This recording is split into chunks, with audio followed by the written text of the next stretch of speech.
Good morning, my dear students. Welcome to your today's online class. Students, today we have come on Unit 4 that name Ratio, Proportion and Unitary Method. आज हम लोग unit 4 पे पहुंच गए। Unit 4 का नाम है ratio, proportion and unitary method.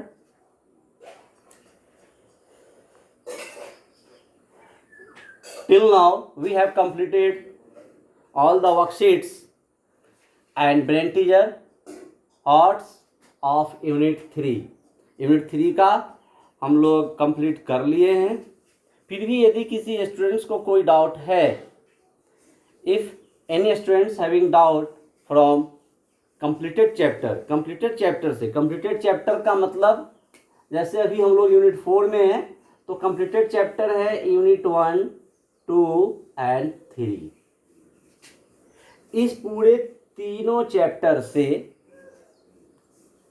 चाहे वह वर्कशीट्स हो, बीटी, हॉट्स, सो ऑन, कुछ भी यदि डाउट हो इस तीनों चैप्टर से, then you must ask when I unmute you. जब हम सभी को अनम्यूट करेंगे तो आप कोई भी क्वेश्चंस का डाउट होगा आप जरूर पूछेंगे, चाहे वह यूनिट 1 से क्यों ना हो। ऐसा हो सकता है कि कोई ऐसा स्टूडेंट्स है जो बाद में क्लास ज्वाइन किए, उनका यूनिट 1 में प्रॉब्लम है, तो कोई दिक्कत नहीं है। चाहे वह यूनिट 1 का क्वेश्चन हो, 2 का हो, 3 का हो, worksheets, BT, hots, examples, definitions या कोई भी टॉपिक्स में यदि किसी स्टूडेंट्स को डाउट है तो वो ज़रूर पूछेंगे, लेकिन जब मैं उन्हें अनम्यूट करूँगा। अनम्यूट कब होंगे आप? अनम्यूट होंगे जब आज का टॉपिक, अभी इंट्रोडक्शन हम कर लेंगे, एक टॉपिक के बाद हम आपको अनम्यूट करेंगे, तब आप क्वेश्चन पूछेंगे जहां से आपको प्रॉब्लम होगा। आइए आज के टॉपिक पे हम आते हैं।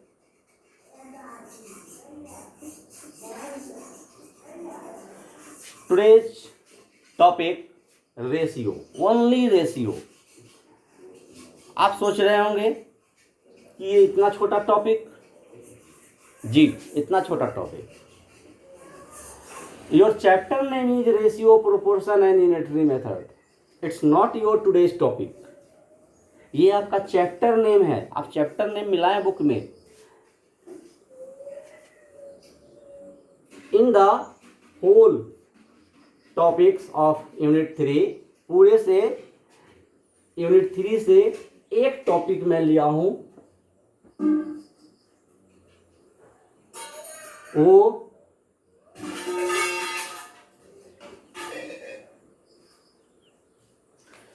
सिर्फ रेशियो, वो है सिर्फ ratio.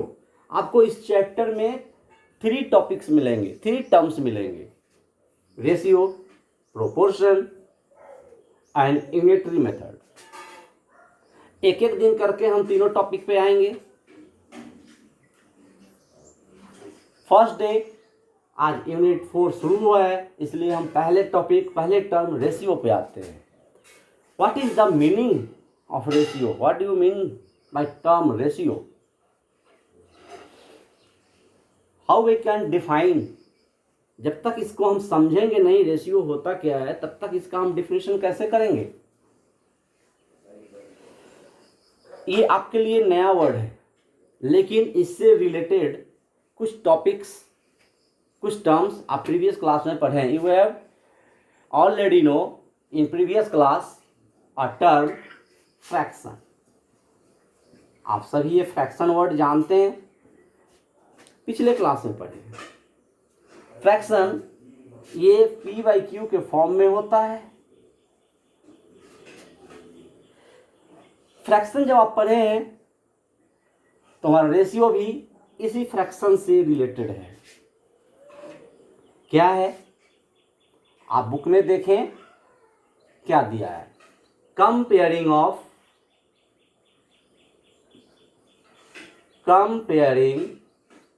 of two quantities. Comparing of two quantities by division.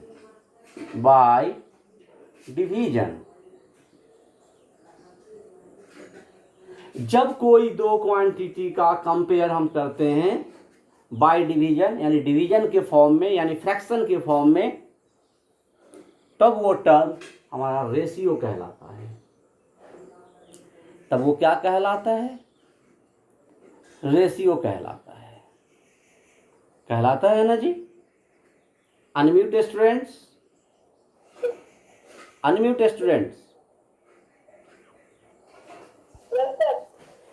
आप अपने बुक का डेफिनेशन पढ़ सकते हैं कि क्या यही डेफिनेशन आपके बुक में है? Please dictate your. आप पढ़ें, सारे पार्टिसिपेंट सुनेंगे।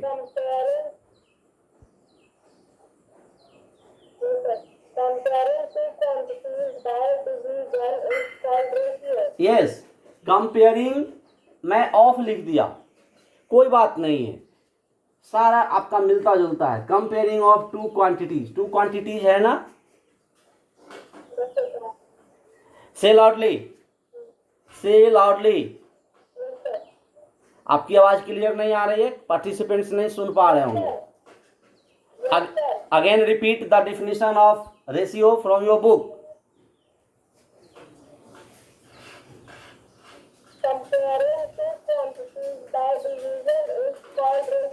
Is called ratio. अब आप बताएं कि आपके बुक से बिल्कुल डिफिनेशन मैच कर गया, मैं विदाउट टचिंग बुक किया ना स्टूडेंट्स? क्या आपको ये बोर्ड पे जो लिखा है डिफिनेशन वो दिख रहा है?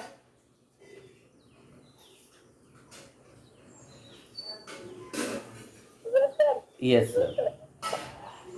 मैं जो ये डिफिनेशन डिक्टेट कर रहा हूं, बोल रहा हूं, आप सुन रहे हैं?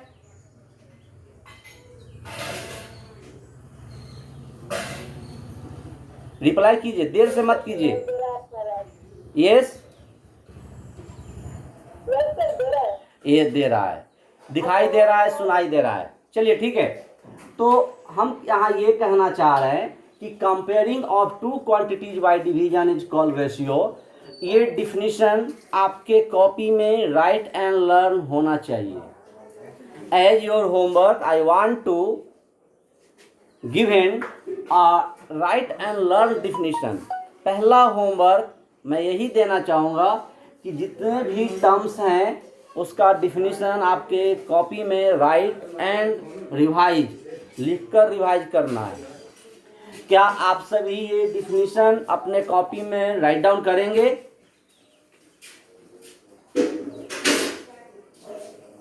रिप्लाई यस और नो? यस। तो कंपेयरिंग टू क्वांटिटीज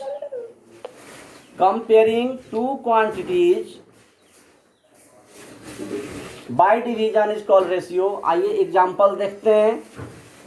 जैसे 3/4 एक फ्रैक्शन हम लेते हैं। 3/4 एक क्वेश्चन लिया गया। अब इसको हम रेशियो में क्या करेंगे?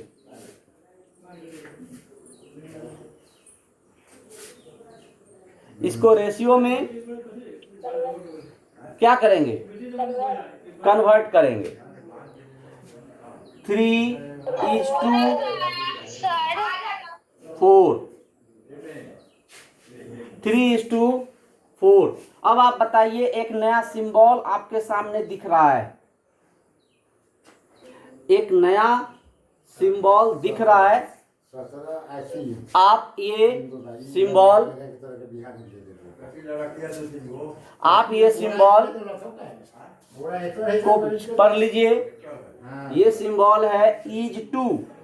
इसको हम बोलते हैं इज टू। ये भी आपके बुक में दिया हुआ होगा, आपके बुक में ये भी दिया होगा। रेशियो का ये सिंबल होता है डबल डॉट, इसको हम इज टू पढ़ते हैं। तो हम इसको क्या पढ़ेंगे, 3:4।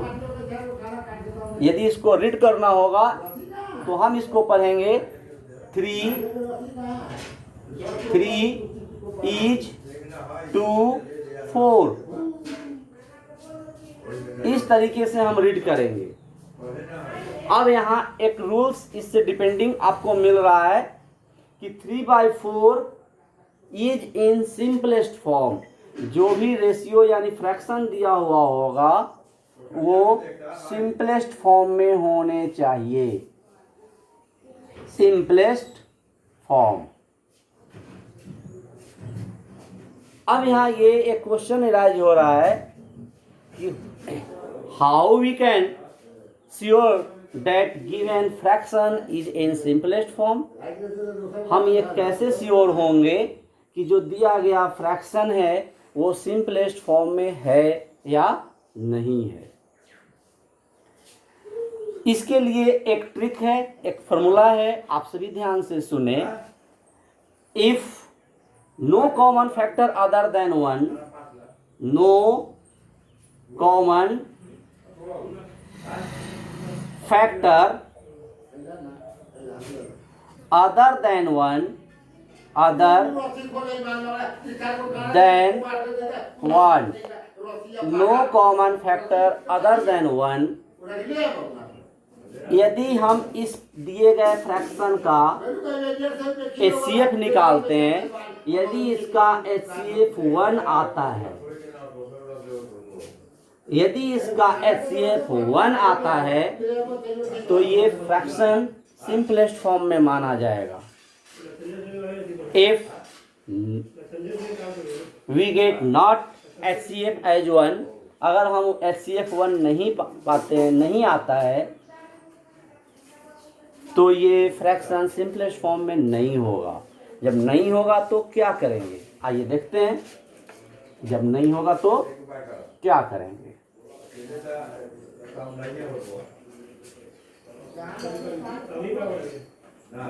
सपोज दैट यदि 3/4 दे दिया, हम कैसे जानेंगे ये सिंपलेस्ट फॉर्म में है या नहीं है। मतलब ये एक दूसरे से कट ही नहीं रहा है। जब तक ये एक दूसरे से कटते रहेगा ये सिंपलेस्ट फॉर्म में नहीं माना जाएगा। जब इसका हम HCF लेंगे, दैट मीन्स HCF लेने जा रहे हैं, आप देख लीजिए 3 1 जा 3, फिर से ये 3 यहाँ आया, 1 3 जा 3, कट गया, ये HCF 1 आ गया। ये इसका HCF 1 है, इसका मतलब ये 3/4 जो है सिंपलेस्ट फॉर्म में है और इसको हम रेशियो में 3:4 लिखते हैं। लेकिन अब हम दूसरे एग्जाम्पल पे आते हैं। इफ यू हैव गिवन 15/20, यदि एक फ्रैक्शन 15/20 दिया और इस फ्रैक्शन का यदि हम 15:20 राइट डाउन कर दें तो ये गलत हो जाएगा। क्यों गलत हो जाएगा? Because according to rules of ratio, rules हाँ सिंपलेस्ट फॉर्म में होना चाहिए। रेशियो का पहला रूल कहता है कि हमारा ये फ्रैक्शन है जो गिवन रेशियो का फॉर्म है, it should must in ratio in simplest form.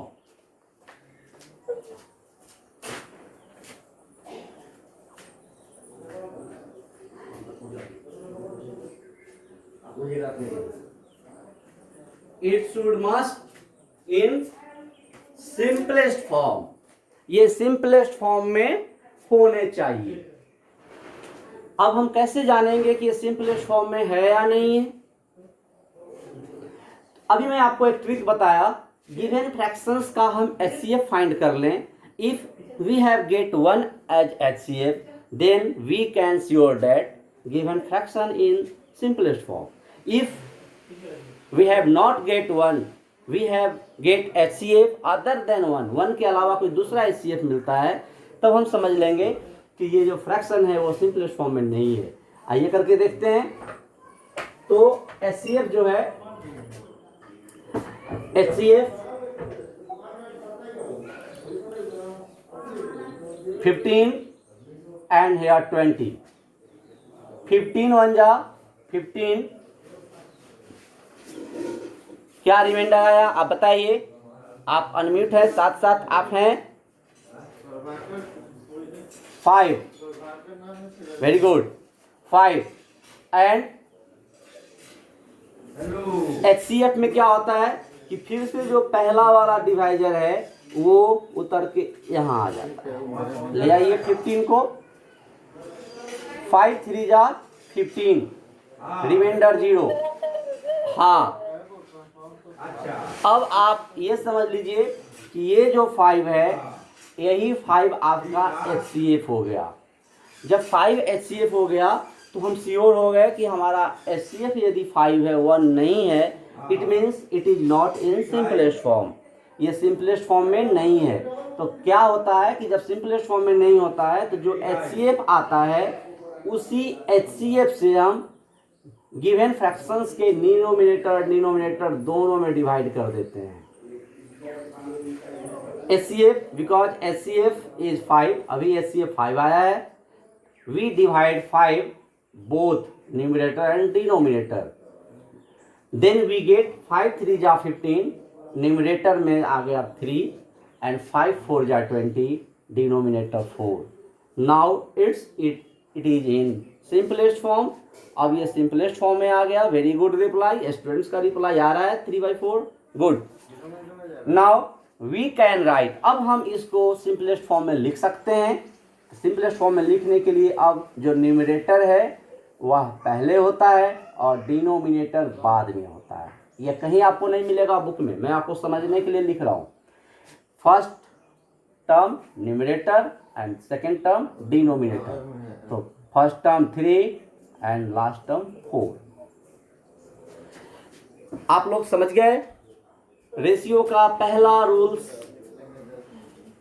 Numerator and denominator. हाँ यस, वेरी गुड रिप्लाई। ये इसको अब हम ऐसे पढ़ेंगे 3 इज टू, इस सिंबल को हम इज टू बोलते हैं 4, ऐसे इसको पढ़ लेंगे। अब आप ये ऑब्जर्व करें कि अभी तक मैं आपको एक रूल्स बताया, सिंपलेस्ट फॉर्म यानी lowest form. Very good reply, students का रिप्लाई आ रहा है, बहुत अच्छा लग रहा है, वेरी गुड। सिंपलेस्ट फॉर्म में होने चाहिए, ये पहला रूल है। अब आइए एक रेशियो का सेकेंड रूल पे हम आते हैं। सेकेंड रूल पे क्या है, आप लिखते चलें, नोट में होगा आपके बुक में, या आपको राइट डाउन करना है। Write down definition and remember, then solve worksheet 1 is today homework. आज का होमवर्क वर्कशीट 1 ही नहीं, वर्कशीट 1 सॉल्व करने के पहले जो रेशियो का डिफिनीशन मैं अभी पढ़ाया, comparing of two quantities by division is called ratio, वो डिफिनीशन राइट डाउन करना है। और रूल्स में पहला रूल्स में बताया it should be in simplest form, ये सिंपलेस्ट फॉर्म में होना चाहिए। और दूसरा रूल मैं अभी बता रहा हूं कि it should B same quantity.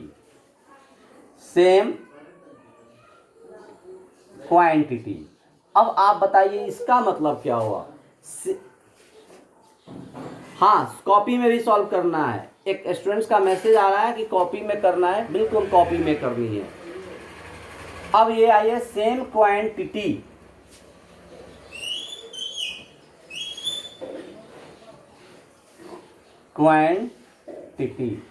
इसका मतलब ये हुआ कि if you have given right in ratio, यदि क्वेश्चन रहेगा आपको कि रेशियो में लिखना है, right in ratio,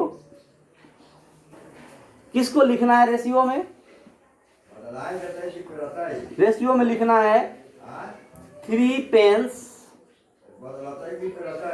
to 4 pencils, sorry pens, 3 pens to 4 pens. अब आप देख रहे हैं कि दोनों में ही पेन्स हैं, सेम क्वांटिटी है, इसका हम रेशियो जरूर लिख देंगे। लेकिन यदि क्वेश्चन में 3 पेन्स टू 4 पेंसिल्स रहा, यदि क्वेश्चन 3 पेन्स टू 4 पेंसिल्स, तो हम इसको 3:4 यदि लिख दें, ये गलत हो जाएगा। क्यों गलत हो जाएगा? क्योंकि हमारा रूल कहता है रेशियो का, second rule, it should be in same quantity and same kind. यहाँ एक और वर्ड लिख लें, same quantity and same kind. Same kind का होना चाहिए, एक ही तरीके का होना चाहिए। यदि पहला में पेन्स है तो दूसरे में पेन्स होने चाहिए। यदि 4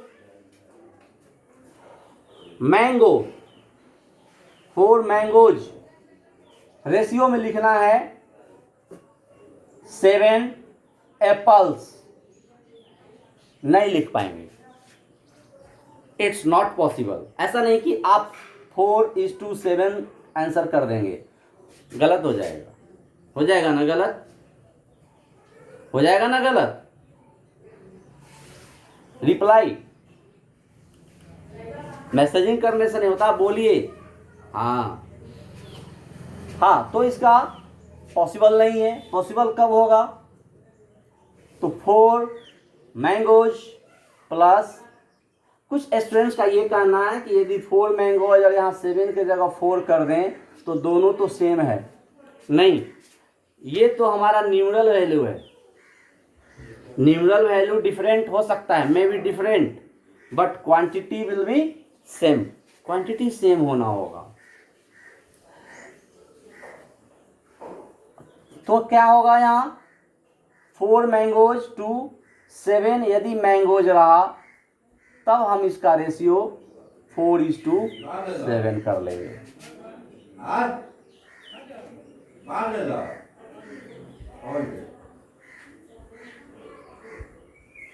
यस, क्वेश्चन पूछिए, आपका मैसेज आ रहा है।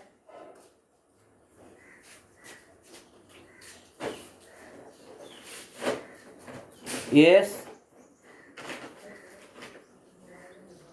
Yes sir. यस, पहले बताइए, मैं 2 रूल आपको मैं पढ़ाया, आप दोनों रूल एक बार अपने बुक से डिक्टेट कर दें। It should be in simplest form, ये सिंपलेस्ट फॉर्म में होना चाहिए। आपके बुक में है या नहीं है? यस सर है। और it should B same quantity and same kind, ये है या नहीं है? यस सर है। मान लेते हैं कि डिफरेंट क्वांटिटी मिल गए, डिफरेंट यूनिट मिल गया। Suppose that 4 metre to 7 metre, इसका तो रेशियो हम 4:7 कर देंगे, ये सही हो जाएगा। लेकिन यदि क्वेश्चन रहा 4 metre to 7 kg, it's not possible, ये रॉन्ग हो जाएगा। According to rules of ratios it should be the same. अच्छा, अब हम यहाँ ये आते हैं कि ये मीटर है, ये cm है। अब इसका रेशियो हो पाएगा या नहीं हो पाएगा? सर नहीं हो पाएगा। हो पाएगा, ये हो पाएगा। यहाँ पे ये कॉमन सेंस यूज करना है। कैसे? वही तो मैं बता रहा हूँ, आपके वर्कशीट्स में है, आप सभी को हेल्प मिल जाएगा। ये मीटर है और ये cm है।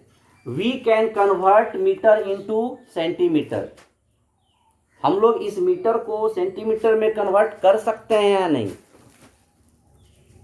यस सर, कर सकते हैं। बस कर सकते हैं, देन पॉसिबल। हाँ, इस मीटर को हम केजी में नहीं कर सकते हैं, मीटर को लीटर में नहीं कर सकते हैं, लेकिन नहीं कर सकते हैं। लेकिन अगला स्टेप हमारा ऐसा हो सकता है कि 4 इंटू कितना से मल्टीप्लाई करना होगा तो सेंटीमीटर हो जाएगा 100 से। 4 इंटू 100, अब हमारा ये cm हो गया, और इधर तो 7 cm क्वेश्चन में है ही। इसका मतलब है कि 400 डिवाइड बाई 7, ये सिंपलेस्ट फॉर्म है, दूसरे से कट नहीं रहा है। इसका मतलब है कि 400:7 आंसर हो जाएगा, 400:7। अच्छा, आप ये बात ध्यान दें कि यदि यहाँ मीटर है, ठीक है, ये भी मीटर है, और ये 24 है, अब क्या होगा बता सकते हैं? बोथ आर सेम, दोनों तो सेम है, दोनों सेम है, लेकिन आंसर क्या होगा? Can you? 1:6, एक स्टूडेंट का आंसर 1:6 आ रहा है। Very good answer, right answer. कैसे आ रहा है मैं समझा देता हूं, कुछ स्टूडेंट्स को शायद डाउट है। 2:1, नॉट 2:1, रॉन्ग आंसर। 2:1 आंसर नहीं है। कैसे होगा 1:6? देखिए, पहले हम ऑब्जर्व करेंगे कि ये दोनों सेम यूनिट है या नहीं है। Same quantity, same kind, same unit आपके रूल्स में है। आप याद कर लें, जितना भी रिमेंबर में रूल्स है आपको रेशियो चैप्टर में दिया होगा। आई थिंक अप्रॉक्सीमेट 5 रूल्स होगा। मुझे ऐसा लग रहा है कि 5 या 6 रूल्स रिमेंबर करके नेक्स्ट पेज में होगा। आप उसको रफ कॉपी में राइट एंड लर्न जरूर करेंगे, तभी आप वर्कशीट्स बनाएंगे। वर्कशीट्स बनाने के पहले, before the solving of worksheets, you must solve example question. आप एग्जाम्पल क्वेश्चन सॉल्व करेंगे। 2:12, एक स्टूडेंट का आंसर आया है 2:12, ये भी गलत है। कैसे गलत है? देखिए, ये सेम यूनिट, इसका मतलब है कि 4 और 24 का हम रेशियो कर सकते हैं। 4 और 24, 4 divide 24 in 6 times and 4 divide 4 into 1 times. 4 6 या 24 होता है ना। अब हमारे पास एक नया फ्रैक्शन बन गया 1/6। Now we can write 1:6 as answer. हम 1/6 आंसर के रूप में कर सकते हैं। जो स्टूडेंट्स अनम्यूट हैं वो आप रूल्स पढ़िए, जितने भी रूल हैं अभी पढ़ के बताइए क्या क्या रूल है।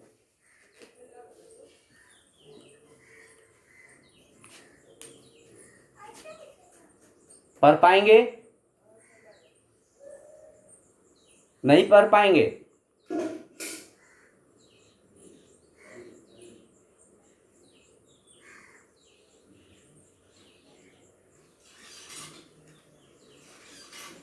I am going to unmute my all participants. Yes, लेकिन कहीं से नॉइजिंग नहीं होने चाहिए। सर, रेशियो का यूज क्या होता है? रेशियो का यूज कंपेयरिंग के लिए होता है। मैं पहले ही बताया, comparing of 2 quantities by division. हम कोई क्वांटिटी को जब हम कंपेयर करना चाहेंगे कि कौन सा कितने फॉर्म में है, कितने में मात्रा में है, तब हम रेशियो का यूज करते हैं। ठीक है, तो इसके लिए 2 टर्म होता है। एक टर्म, पहला टर्म जो होता है, एंड सेकेंड टर्म में ये हुआ फर्स्ट टर्म एंड ये हुआ सेकेंड टर्म। रेशियो का 2 ही टर्म होता है। जब हम अगले टर्म में जाएंगे, प्रोपोर्शन में जाएंगे, नेक्स्ट डे हमारा प्रोपोर्शन टॉपिक है। जब हम इस पे जाएंगे तो प्रोपोर्शन में ये हमारा 4 टर्म हो जाएगा। ये हम नेक्स्ट क्लास में डिस्कस करेंगे, और 4 टर्म का अलग अलग नेम होगा। अभी मुझे आप कोई स्टूडेंट्स रूल्स पढ़ के बताएं ताकि सारे स्टूडेंट्स सुन पाएंगे। स्टार्ट। पहला रूल, The two quantities से loudly. the two quantities quantities compared should be the two quantities compared should be expressed in the same unit. Same unit, मैं पहले लिख दिया हूं सेम यूनिट। आप देख रहे होंगे कि दो क्वांटिटी जो है सेम यूनिट में होने चाहिए। नेक्स्ट पॉइंट, जल्दी जल्दी पढ़िए, टाइम कम है। The names units of the two quantities should not be used in ratio. हाँ, इम्पोर्टेंट पॉइंट, 1 मिनट, ये इम्पोर्टेंट पॉइंट है। यदि क्वेश्चन रहेगा 4 kg इज टू 12 kg, तो आपको ये 4/12 डेट मीन्स 1/3 इसमें kg लिखने की ज़रूरत नहीं होगी। हम यूनिट यूज नहीं करते हैं, हम सिर्फ रेशियो में न्यूमरल वैल्यू यूज करते हैं, ये यूज नहीं होगा। यदि यहाँ 4 पेन और यहाँ 12 pens, we not need to write here pens, यहाँ पेन्स लिखने की जरूरत नहीं है। समझ गए? Next point, The two quantities compared should be of the same kind. Yes I already written here, same kind, same unit, same, सब कुछ सेम होने चाहिए। आगे चलिए, next point, you have only 5 minutes. Ratio should be always expressed in the simplest form. मैं पहले लिख दिया, सबसे पहले मैं यही पढ़ाया हूं, सिंपलेस्ट फॉर्म में होने चाहिए।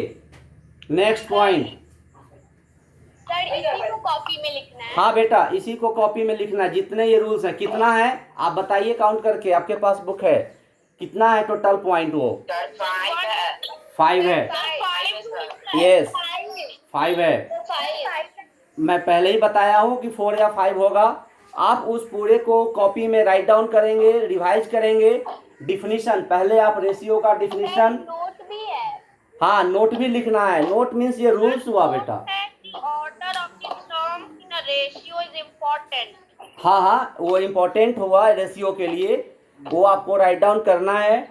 रेशियो का डिफिनीशन सबसे पहले लिखना है, नोट्स लिखने हैं, एग्जाम्पल सॉल्व करने के बाद ही वर्कशीट सॉल्व करना है। मुझे ऐसा लग रहा है कि 1 और 2 एग्जाम्पल्स होंगे ही होंगे before worksheets 1। All Ratio gives the relative size of two quantities and not the actual amount of the two quantities. हाँ, एक्चुअल अमाउंट वो नहीं बता पाता है, ठीक है। आप जितने भी राइट, इसे भी लिखेंगे। बिल्कुल, जितना आप लिखेंगे उतना आपका नॉलेज में बात आएगी और आपका टॉपिक रिवाइज होते रहेगा। कभी भी आपको ज़रूरत पड़ेगी आप कॉपी से देखकर रिवाइज कर लेंगे, नोट्स में कोई बात नहीं है। लिख लेने में क्या दिक्कत है? लिखते लिखते आपके राइटिंग प्रैक्टिस भी होंगे और आपके माइंड में आप कोई भी चीज़ अगर लिखते हैं तो ज़्यादा समझ में आता है, जल्दी समझ में आती है। चलिए next, easy the ratio of ratio नहीं, to yellow balls in a ratio नहीं, एग्जांपल है। हाँ एग्जाम्पल है, रेटियो नहीं बोलेंगे। एक स्टूडेंट्स रेटियो बोल रहे हैं, रेटियो, रेटियो नहीं, ऐसा नहीं बोलना है, रेशियो, इसको हम बोलेंगे रेशियो। मैं लिख कर भी बताया, ये टी है, टी का मतलब यहाँ ट प्रोनाउंस नहीं हो रहा है, रेशियो। सर यस, रेडियो में सर होता है डी और सर रेशियो में होता है टी। वो सब अलग बात है बेटा। इसका इस टर्म को जो हम प्रोनाउंस करेंगे वो रेशियो बोलेंगे। जैसे मैं इंटीजर में बताया था, बहुत सारे स्टूडेंट्स इंटीगर बोलते थे, ग प्रोनाउंस करते थे, लेकिन मैंने समझाया कि ग नहीं होगा, इंटीजर होगा, integer. Easy the ratio of red ball to yellow ball in a box is 3:4. The हाँ। ratio tells us that ये एग्जांपल में है। हाँ। Example the ratio of red ball. कोई बात नहीं है, एग्जाम्पल में है, समझने के लिए वो पढ़ रही है, कोई बात नहीं बेटा। बॉल्स हैं, चाहे वह रेड हो येलो हो, बॉल्स हैं, उसका हम रेशियो फॉर्म में आंसर कर लेंगे। सर यहाँ पर अगर फुटबॉल होता तो सर सर यहाँ पे इसका रेशियो नहीं ना होता? नहीं होता। यदि फुटबॉल होता तो रेशियो नहीं होता। सही बात बोले आप कि सेम सर, क्वांटिटी एक होने तरफ चाहिए। फुटबॉल होता और सर एक तरफ बास्केटबॉल होता तो सर इसका रेशियो निकलता। नहीं निकलता, नहीं निकलता। जैसे ये पेन और ये पेंसिल्स, कंपेयर करने के लिए सेम होना चाहिए। हाँ तभी ये हम- सेम नहीं है, ये नॉट सेम। तो इसका हम रेशियो में कैसे लिखेंगे? ये रेशियो में हम तब लिखेंगे जब दोनों साइड सेम होगा। अब देखिए सेम है, अब हो जाएगा।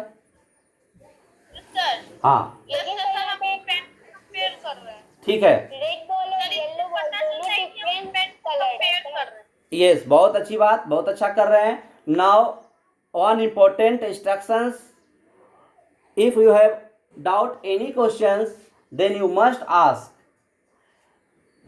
I am already instruct you, if you have doubt from unit 1 to 3 जो मैंने कंप्लीट करा दिया है, उसमें भी कोई अगर डाउट हो, इसके वर्कशीट्स में, बीटी में, VVQ में या हॉट्स में, कहीं भी कोई डाउट हो, आप कभी भी अनम्यूट होने पे क्वेश्चन इराइज करेंगे, हम उसका सॉल्यूशन आपको देंगे, समझाएंगे, सारी पार्टिसिपेंट समझेंगे। Today our topic ratio that we have discussed now. All of you must write notes, definitions, revision learn, solve examples question, then solve your worksheets 1.